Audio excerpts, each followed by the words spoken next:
है कि इन बातों में अपने भाई को ना ठगना। हे भाई और बहनों, आज परमेश्वर इस वचन से हमसे बात कर रहा है। क्या आप अपने भाई को ठग रहे हो? क्या आप अपने भाई का इस्तेमाल कर रहे हो? क्या आप अपने भाई का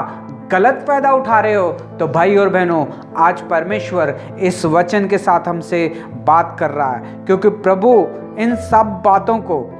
और ना ठगना और ना उन पर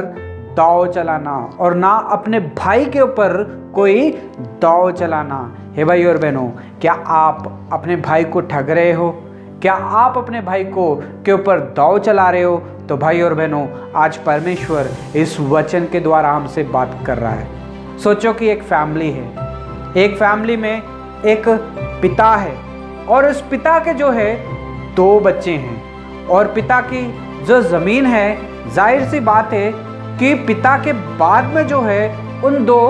भाइयों को ही मिलनी चाहिए। तो ये हम सबको पता है कि एक पिता के मरने के बाद या जाने के बाद या पिता के होते हुए भी अगर उस पिता के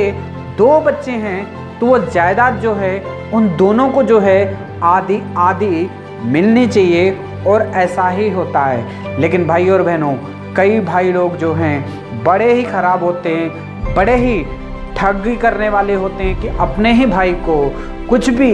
ना मिले, बस सब कुछ मुझे मिल जाए करके ऐसा भी सोचने वाले कई लोग हैं। अगर आप भी परमेश्वर के लहू से धुल चुके हो, बपतिस्मा ले चुके हो, अगर आप परमेश्वर की मंडली में आते हो, सेवा करते हो, अगर आप ऐसी सोच रखते हो अपने भाई को ठगना और अपने भाई को के ऊपर दाव चलाना, तो आज परमेश्वर इस वचन के द्वारा हमसे बात कर रहा है। हे भाई और बहनों, सोचो कि एक पिता है, उस पिता के 2 बच्चे हैं, और 2 बच्चों को जो है, जो पिता की जो दौलत होती है, वो 2 बच्चों को जो है आधी आधी मिलती है पिता के जाने के बाद में। सोचो कि पिता चले गया और जो जायदाद थी, जो ज़मीन थी, अब वो 2 बच्चों के लिए है। लेकिन भाई और बहनों, सोचो कि एक बार एक भाई अगर वहाँ पे छोड़ के कमाने के चक्कर में कहीं बाहर दूसरे देश में चले गया है,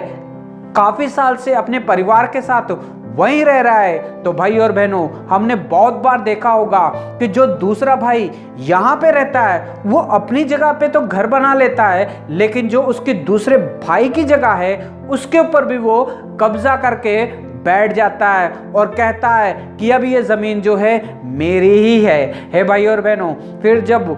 भाई एक जो बाहर गया था कमाने के चक्कर में और अपने परिवार को लेके गया था, जब वो वापस आता है अपने गांव में और देखता है कि उसी के भाई ने उसकी जो आधी ज़मीन थी उसको ऊपर कब्जा कर लेता है, फिर जो बाहर जाने वाला भाई है वो आके पूछता है कि भाई अब मेरी ज़मीन मुझे दे दे, क्योंकि मैं यहाँ पे घर बनाऊंगा। तो दूसरा भाई कहता है तेरे को अब ज़मीन नहीं मिलेगी, क्योंकि इतने सालों से मैं यहाँ पे रह रहा हूँ, अब तो यहाँ नहीं था, अब ये तेरे ऊपर तेरा कोई हक इस ज़मीन के ऊपर नहीं है करके अपने भाई को जो है बाहर कर देता है। हे भाई और बहनों, क्या आपके जीवन में भी ऐसा हो चुका है? क्या आपके भाई ने ही आपको ठग लिया है? क्या आपके भाई ने ही आपके ऊपर दाव चला लिया है? क्या आप अपने भाई को ठग रहे हो? क्या आप अपने भाई के ऊपर अगर दाव चला रहे हो, तो भाई और बहनों, आज परमेश्वर इस वचन से हमसे बात कर रहा है। वचन में लिखा है कि उसने हमें आज्ञा दी है कि जो कोई जो परमेश्वर से प्यार रखता है वह अपने भाई से भी प्यार करे। हे भाई और बहनों, ये जो अपने ही भाई की जगह के ऊपर जो कब्जा करके बैठ जाना, यानी कि ये सोचते हैं कि हम अपने ही भाई की जगह के ऊपर कब्जा करके बैठ गए हैं और परमेश्वर के घर में जाएंगे, परमेश्वर को दान देंगे, परमेश्वर की सेवा करेंगे, सुसमाचार सुनाएंगे, तो भाई और बहनों, ये सारी चीज़ें जो है व्यर्थ हो जाएंगी। क्योंकि वचन में लिखा है जो भाई आपके सामने दिखाई दे रहा है, अगर आप उसको प्यार नहीं करते हो, अगर आप उसके ऊपर दाव चलाते हो, अगर आप उसके ऊपर ठग लेते हो, तो भाई और बहनों वचन लिखता है, वचन में कहता है कि जो कहता है कि मैं परमेश्वर से प्यार करता हूं, अपने भाई का अगर साथ ना दो, जो उसकी चीजें उसे देता ही ना हो, तो भाई और बहनों वो सबसे बड़ा